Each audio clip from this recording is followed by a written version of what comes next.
Hey everybody, in this lesson we are actually going to write equations of sine and cosine graphs. We've talked about the characteristics thus far and graphed a few, so now we're going to work the problems backwards. We are starting with a quick warm-up. Y equals -1/3 sine of 2x minus pi plus 2, and we're asked to determine the midline, and our midline comes from the back transformation, and that'll be y equals 2. The amplitude is that leading coefficient, and it's that height from the midline.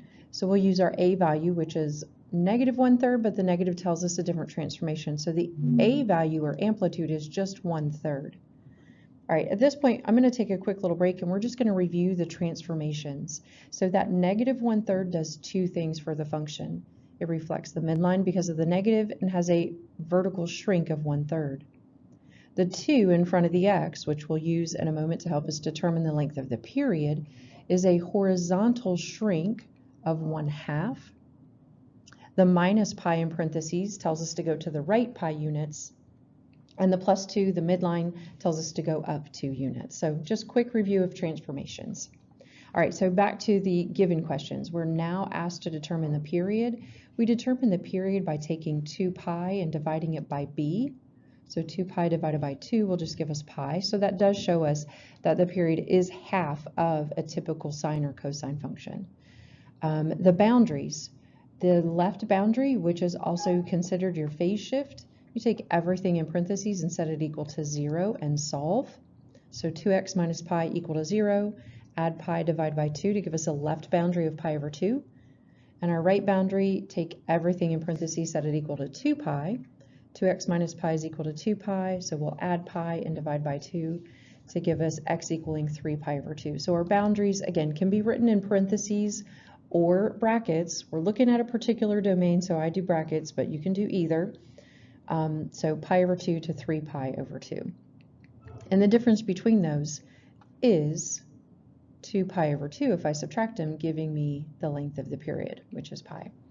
The last part, in order to graph, we need to figure out what the increment is so that we can add those values from the first critical point, that left boundary, to get us across to the right boundary.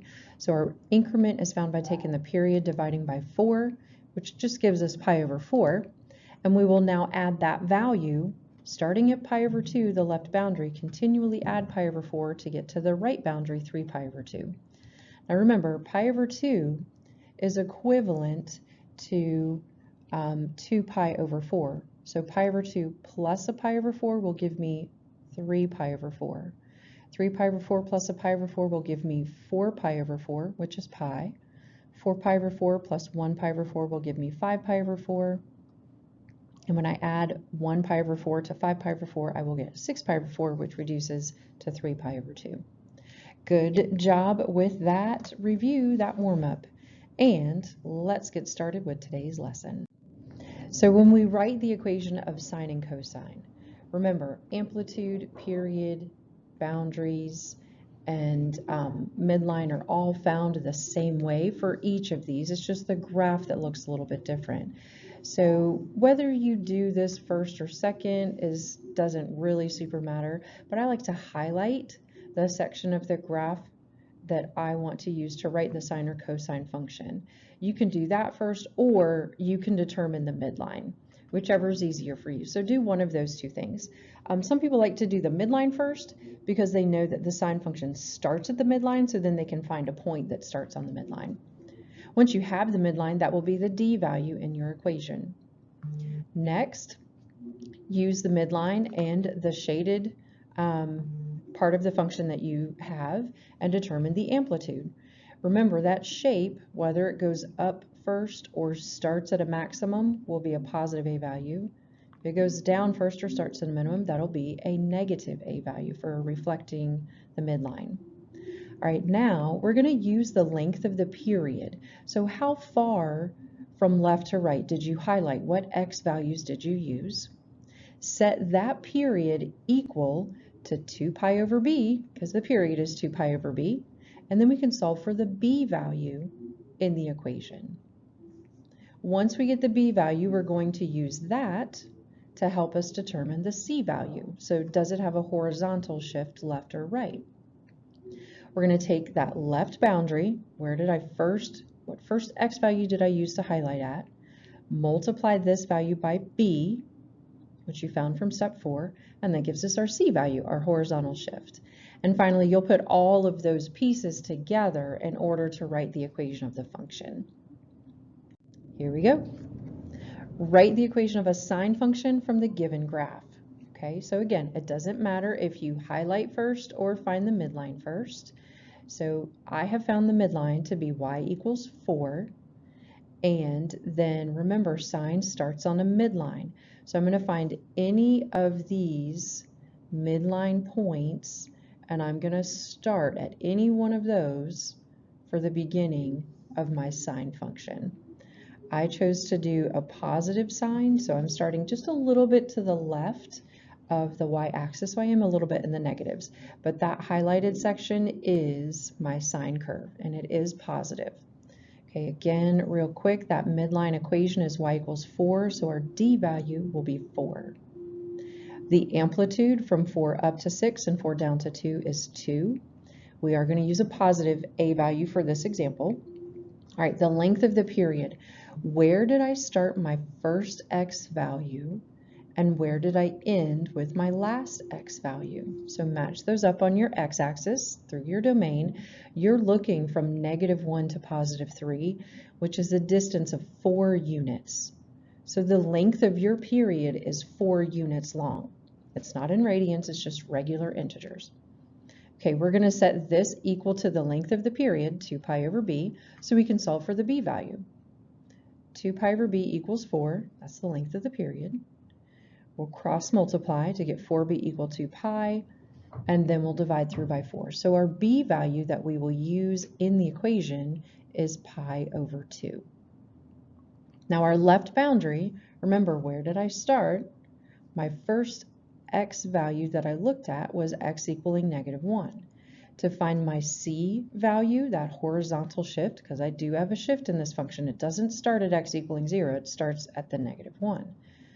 We are going to take the left boundary and multiply it by b, so -1 multiplied by pi over 2 gives me negative pi over 2.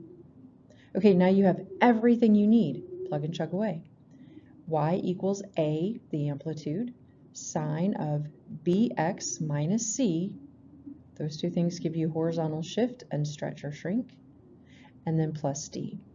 So our equation for this graph is y equals 2 sine of pi over 2x plus pi over 2 plus 4. All right, and then at the bottom I do have a, hey, as extra practice, could you write a negative sine function equation? Okay, so you would pick any of these midline points that would start on the midline and go down first, up back through the midline to the max, and then end on the midline. So try one of those, see how you do. All right, we're going to use the exact same graph. And in this graph, however, we're going to write the cosine function. The only difference is where I start my function. So my cosine curve has to start at a max or min. You'll notice as we go through, the midline, amplitude, and period are going to be the same values. It's only going to change the left boundary because, just for good measure, we're going to go ahead and practice with a positive a value for cosine. So our midline is still at 4, and remember, cosine starts at a maximum or a minimum. So I recognize all of these maximum points up here. If I start at the maximum, it'll be a positive cosine. If I start at a minimum, it'll be a negative cosine.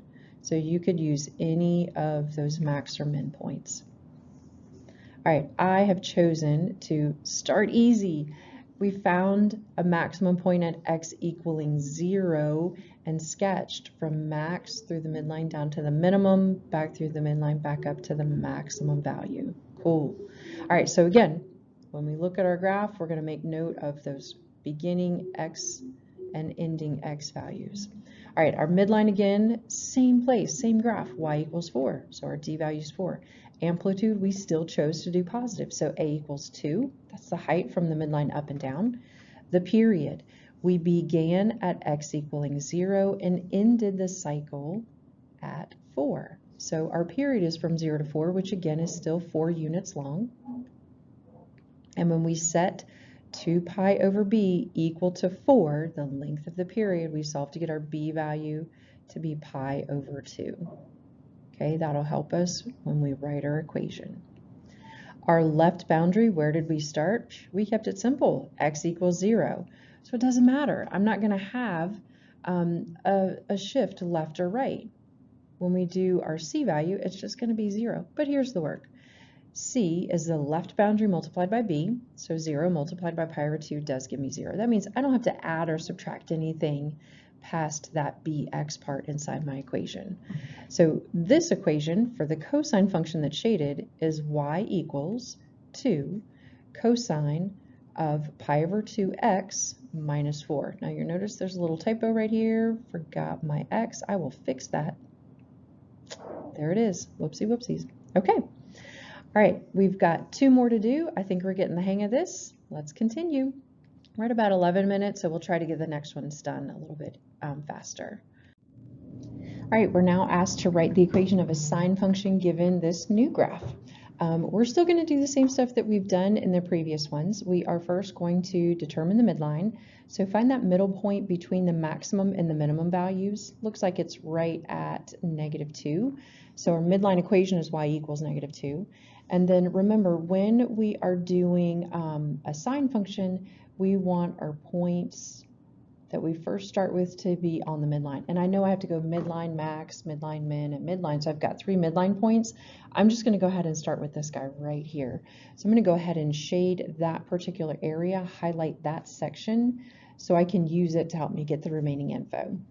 All right, so again, our midline is at y equals -2, so a d value of -2. The amplitude for this one, find the distance from the midline to the max or the min. Its distance is 3, but the a value we're going to use is negative, and that's because we are first going down from the midline for this sine function. Okay, to determine the period, so where do we start on the left and where do we end on the right? Well, this one in our domain, our x's, it is counting, it's skipping one and then counting by pi. So the first one would be pi over 2, and then pi, then 3 pi over 2, and then 2 pi, and then 5 pi over 2, and then 3 pi, and then so forth. Okay, so we are starting at pi over 2. That's our first point right here, and we're ending at 5 pi over 2. So find the distance between those horizontally from pi over 2 to 5 pi over 2 is 4 pi over 2, which reduces to just give us 2 pi. So the length of this function is 2 pi, that section of it. That's its period. All right, our next part is to find the b value. If the period equals 2 pi over b, then we're going to say 2 pi equals 2 pi over b. So b is just 1. That's nice. We can just put a 1 in front of that x or just leave it as an x. All right, our left boundary, where did we start? We start at x equaling pi over 2. There is a shift from x equaling 0. And then we're going to take that left boundary, multiply it by b to get us the c value. Pi over 2 times 1 will give us pi over 2. Okay, take everything you know, write it in your equation.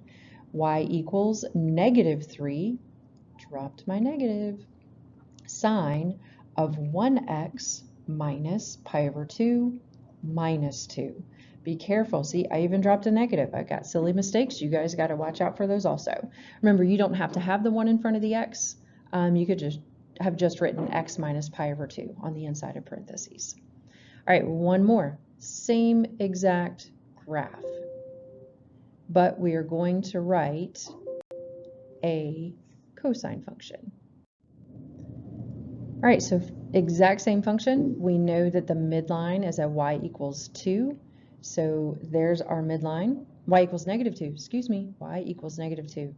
For cosine, it's got to start at a maximum or a minimum point. So I can start at the maximum of x equaling 0 or 2 pi, or I could start at a minimum of pi or 3 pi, whichever of those I choose to do. Guess what? We're going to keep it simple. We're going to start at x equaling 0. Start at that first maximum. Keep life easy. So midline again is at y equals -2. Amplitude is still the same. Our a value is 3, and we're going to keep it positive because we're doing a positive cosine function. The period will be the same length, but we're using different boundaries. We're going from 0 to 2 pi. Therefore, the period is 2 pi. And when we solve for b, 2 pi over b equal to 2 pi just means that b equals 1.